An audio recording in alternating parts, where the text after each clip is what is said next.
Hey, my name is Mr. Gelato and I'm making cookies. Normally I make video game related content on this channel, but today I'm making cookies because I enjoy making cookies occasionally. Now you'll notice here that I am not using a recipe. I, unlike professional patissiers or pastry chefs who use actual recipes and know what they're doing, I'm an idiot and I enjoy doing things incorrectly.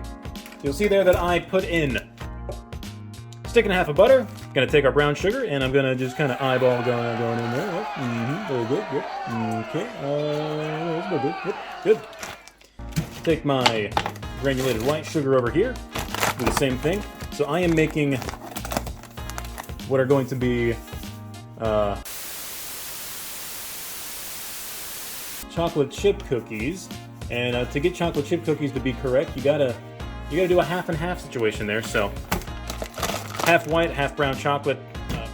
Jeez, didn't I tell you I was dumb?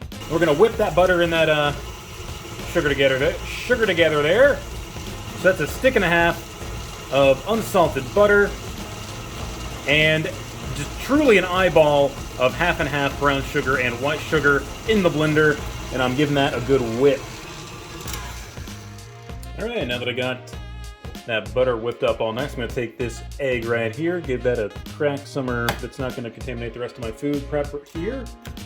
Get that in there, so one singular egg.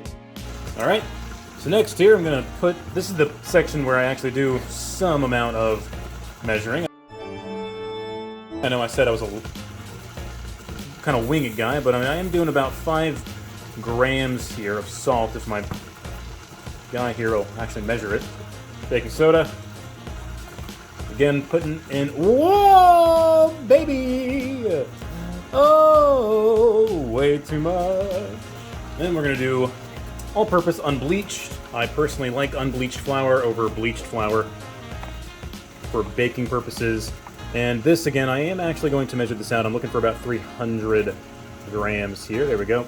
So then what I like to do is actually sift this stuff together. Because as you saw, I put all of my dry ingredients on the same plate here. So doing this will make sure that I actually get all of those ingredients incorporated a little better. I'm just going to take this over here to where I've got the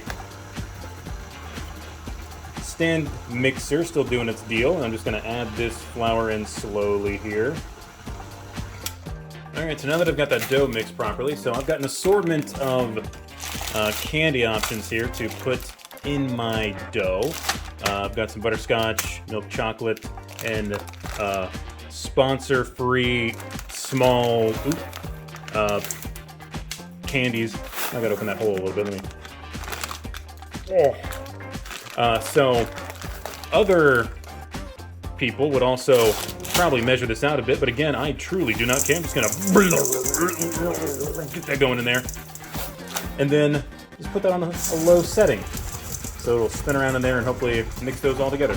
Cool. So for this next part, rather than using proper utensils like this, which you could use to scoop and do perfectly sized portions, because I'm a madman, I am going to grab these little bits of dough here and just roll them by hand. Doing this mostly by feel and just kind of gauging what I can based on experience, which obviously I have plenty of.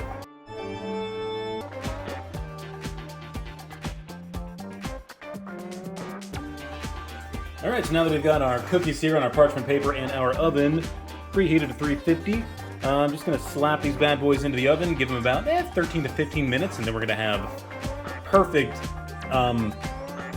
imperfect cookies, the way your grandma would have made them.